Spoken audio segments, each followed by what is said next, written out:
know God will make my path straight. I know I'm gonna shout and praise. My God can be trusted over and over and over again. My God can be trusted over and over and over again. Over and over and over again.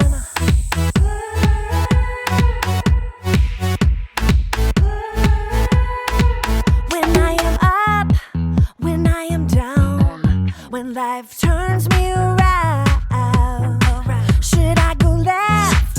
Should I go right? Should I be walking in circles in my mind? But I know God will make my path straight. I know I'm gonna shout and praise. My God can be trusted over and over and over again. My God can be trusted over and over and over again. Over and over and over again.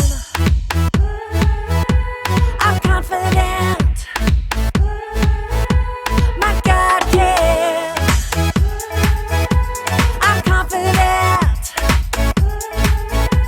My God can. I know. God will make my path straight. I know. I'm gonna shout and praise. I know. God will make my path straight. I know. I'm gonna shout and praise. My God can be trusted over and over and over again. My God can be trusted over and over and over again. My God can be trusted over and over and over again. My God can be trusted over and over and over again. Yes, He can. Over and over and over again. I'm confident. My God can.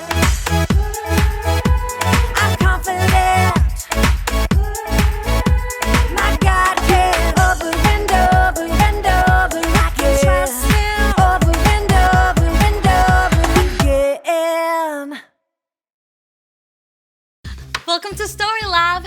This week, we're going to be talking about trust, while also taking a look at the story of a guy who had a far-reaching dream. Oh, and we're also going to be flying high.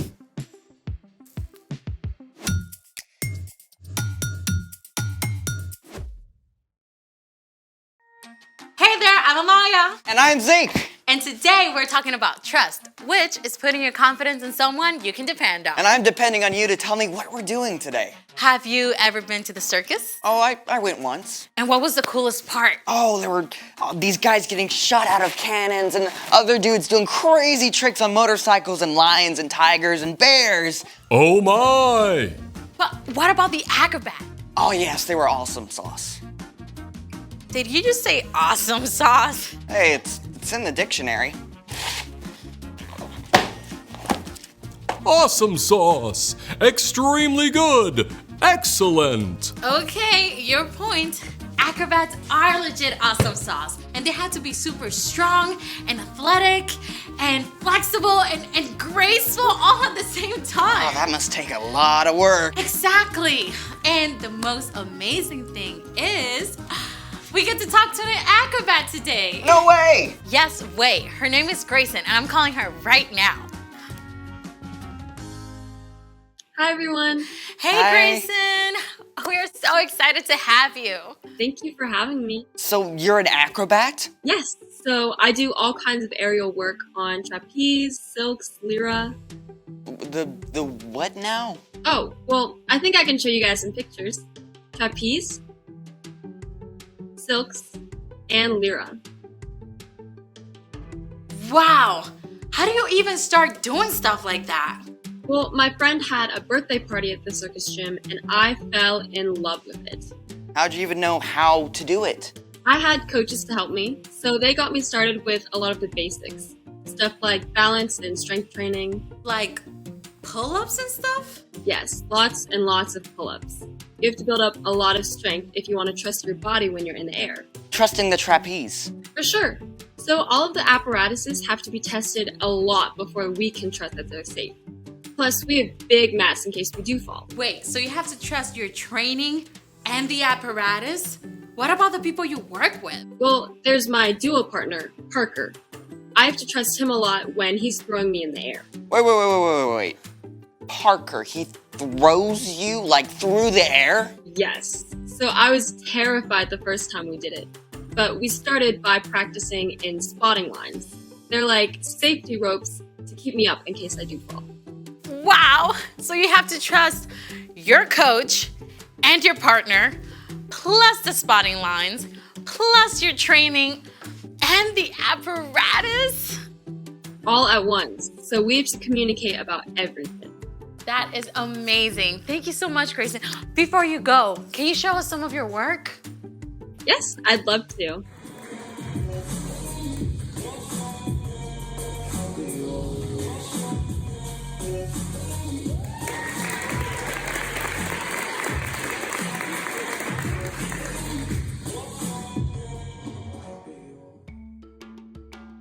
That was amazing. Thank you so much, Grayson. So cool.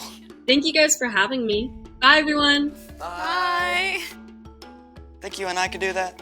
I don't think I have that much trust. Well, speaking of trust, it's time for... The story before the story. Today, we're in the very first book of the Old Testament, Genesis.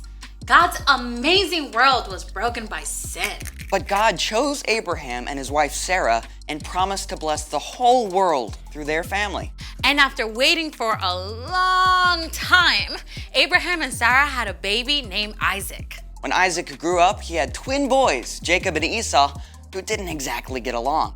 And that's where our story starts. Hey, we're ready. Hey everybody, I'm Brian. Hi, Brian. We want to hear what's up with Jacob and Esau. Oh boy. Okay, these guys had it in for each other from the start. They wrestled while they were babies inside their mom. I mean, when Esau came out first, Jacob was holding onto his heel. And they were like super different, right? Oh yeah. Esau was really hairy while Jacob was smooth-skinned. And as they grew up, Esau loved to hunt while Jacob preferred to stay close to home. Now, Esau was the older brother by just a few minutes. This meant he had special rights to money and property and even leading the family one day. But he was such a hothead, he didn't always stop to think. Now one day Esau was out hunting and didn't get anything. And by the time he got home, he was super hungry. Jacob had just cooked up a pot of delicious red stew, and Esau begged him for some. Sell me your rights as the oldest. Fine. I'll die if I don't get something to eat. Esau threw away something really valuable for a bowl of soup. I bet he regretted that big time once his stomach was full. And things did not get any better between the brothers. Their father Isaac was very old, and he wanted to pass on a special blessing to his oldest son. So he sent Esau to go hunt and prepare him a tasty meal first. Now, this is where things get squirrely because Isaac's wife, Rebecca, overheard.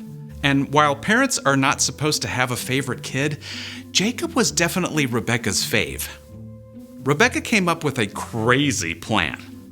Your father sent Esau to hunt wild game and prepare a meal so your father can bless him. Hunting will take Esau all day, so I want you to choose 2 goats from the flock. I'll cook them up, and you can pretend to be Esau and take the blessing. Your father's eyesight is so bad, he won't know. But what if he touches me? My skin isn't hairy like Esau's. We'll cover your arms and hands with goat skin. Cool. Pretty wild, right? But Jacob did just what Rebecca told him. And sure enough, Isaac gave his blessing to Jacob. At last, Esau showed up. If you're Esau who just brought me a meal, I gave him my blessing. It wasn't me. Then your brother tricked me. First he took my rights as the oldest. Now he's taken my blessing. Dad's gonna be gone soon. Then I'll be in charge, and I'll get rid of Jacob. Jacob had won birthrights and a blessing all by being sneaky. But he had made an enemy of his older brother. Rebekah wanted to keep her favorite son safe. Esau is going to try to get rid of you, so I want you to run away to my brother Laban in Haran. But I don't know him. I've never been away from home. Just do it. Stay with him until Esau cools down. Okay. Okay, imagine you're Jacob. You got what you wanted, but it's backfired. You've got to leave home and everything you know. It's a pretty scary place to be. Jacob set off through the wilderness with nothing but his own thoughts. What's gonna happen to me? By nighttime, Jacob arrived at... The middle of nowhere? With no place to stay, Jacob curled up on the hard ground with nothing but a stone for a pillow. Neck crick. But as Jacob slept, the most incredible thing happened. He saw a vision from God. In the vision, a broad stairway reached from the earth all the way up into heaven. Shining angels climbed up and down in a parade that dazzled Jacob's eyes. And most amazing of all, the Lord stood beside the staircase. Now, if you are Jacob, you may not be sure what God thinks of you. I mean, God has promised to bless the whole world through your family, but you've done some pretty sneaky things along the way. God might decide to go back on that promise. Then, the Lord spoke to Jacob. I am the Lord. I am the God of Abraham and Isaac. I will give you and your children the land you are lying on. They will be like the dust of the earth that can't be counted. All nations on earth will be blessed because of you. I am with you. I will watch over you everywhere you go. I will not leave you until I have done what I have promised. The light faded, the vision disappeared, and Jacob woke up. The Lord is surely in this place. Early the next morning, Jacob took the stone he had used as a pillow and set it up as an altar for God. May God be with me and do as he has promised. Then you, Lord, will be my God. Then Jacob continued on his journey to Haran, and that's the end. For now. Okay, so Jacob was kind of messed up. Yeah, but even though Jacob made a lot of not so great choices, God was still with him. God still had a plan to bless the whole world, and Jacob was part of that, even though he was not perfect. Many hundreds of years later, Jesus was born into Jacob's family line. It's a story that we're still part of. So, what is our part in that story? Well, you can trust that God has a plan, even when it's hard to see the path ahead. So, maybe you and your best friend had a fight. You can still trust that God loves both of you and that he is there with both of you as well. You just need some time to cool down. Or maybe you're struggling at home or school or really anywhere and you just don't know what to do. You can trust that God knows. God is in control. Yep. We don't always get to know the details of God's plans, but we do know God promises to make everything right in the end. Even if we mess up along the way. I think you've got it. I'm off. So here's the thing. You can trust that God has a plan no matter what's going on. Got it. Now, do you think we can fit a trapeze in here? I mean, Grayson is so good. Let's just watch her some more. Awesome sauce. See you next time. Bye.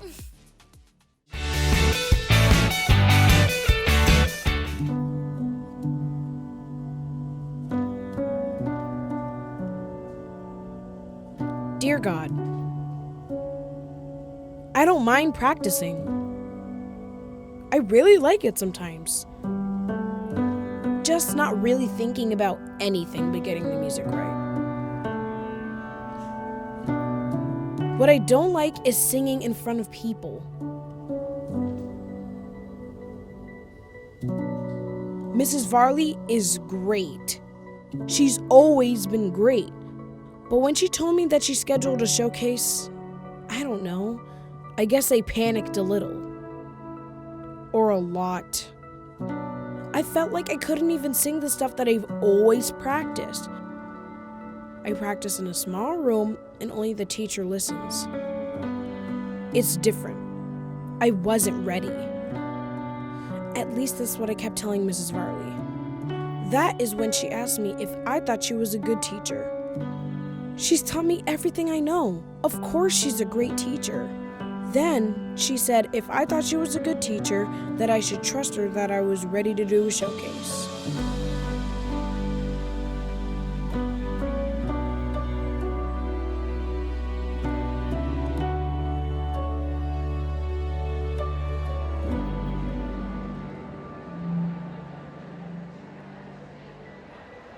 She felt that I was ready no matter how nervous I felt. God, thank you for answering my prayers and letting me sing well tonight. Everyone said that they really liked it. Thank you for Mrs. Varley. Oh, and thank you for letting me have music.